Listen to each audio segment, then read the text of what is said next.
السلام علیکم. زما نوم ډاکټر محمد اصغر دی. زه میډیکل سپیشلیسټ یم په لیډرینګ هاسپټل کې او زه د پاکستان سوسایټي اف فزیشن پریزیډنټ یم. نن د دې ویډیو مقصد د فیټي لیور باره کې دی. فیټي لیور کوم چې یو ډېر اهم او عامه مسله ده نن سبا زموږ په سوسایټي کې چې چاله الټراساوند کې فیټي لیور راځي، چاله الټراساوند کې فیټي لیور راځي. نو دې کې دوه خبرې دي.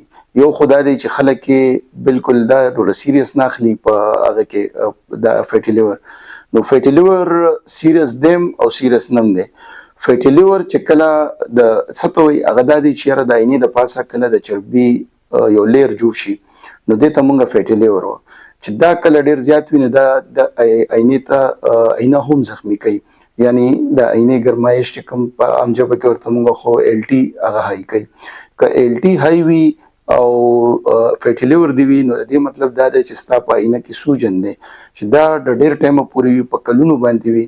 نو دې کې د غټ ګمان دا دی چې یاره په نیر فیوچر کې څنګه چې د مخکې به د هیپاټایټس بي او د سی نه به سیروسس ډیولپ کېدو نو چانسز دا دي چې یاره که ډېر ټایمه پورې د فیټي لیور وي او هغه ستا په عینه کې سوزش کوي نو زیات چانس دا دی چې یاره د سیروسس ته یعنی د عینې سوکړپن چې کوم دی هغه بالکل عینه وچکي وچېدو چانسز پکې شته دی.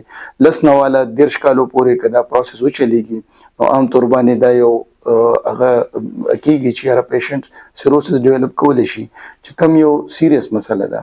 نو د دې ټولو کې مهمه وجه دا ده چې زمونږ لایف سټایل او زمونږ د خوراک عادتونه مونږه ایکسرسایز بالکل ختم کړي دي او خوراکونه چې کوم دي هغه ټول زورور شوي دي. زمونږ په خوراکونو کې جنک فوډز، کولډ ډرینکس دا شیزونه ډېر زیات عام شوي دي. نو پکار دا ده چې یو خو مونږه د خپل خوراک ټینډنسي هیلدي ډایټ ته واړو. هیلدي ډایټ دا دی چې د نیچرل ریسورسز نه چې کوم خوراکونه وي لکه سبزیانې شوې، فروټ شو، د دې استعمال مونږ زیات کو. دویم دا دی چې یاره مونږ په خپل لایف په روټین کې ایکسرسایز راولو.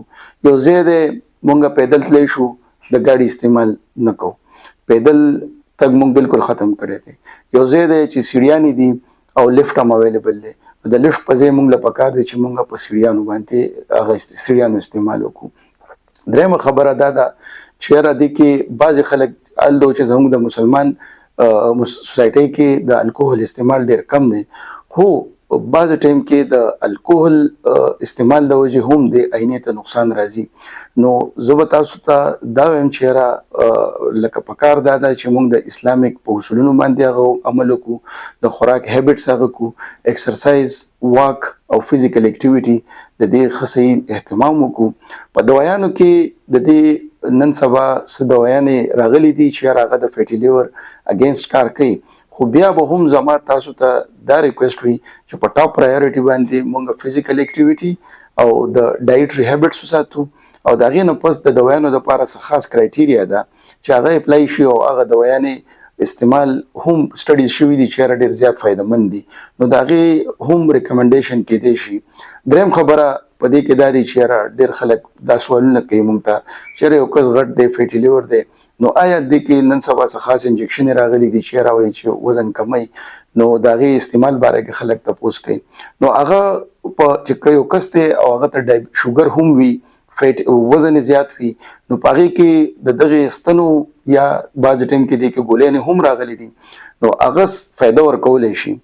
خو د دې مطلب دا نه دی چې یاره هر یو کس دې ځي د فیټي لیور دپاره او یا ډېر زیات وزن ډېر زیات نه وي او هغه دې هغه انجکشن استعمال وکړي.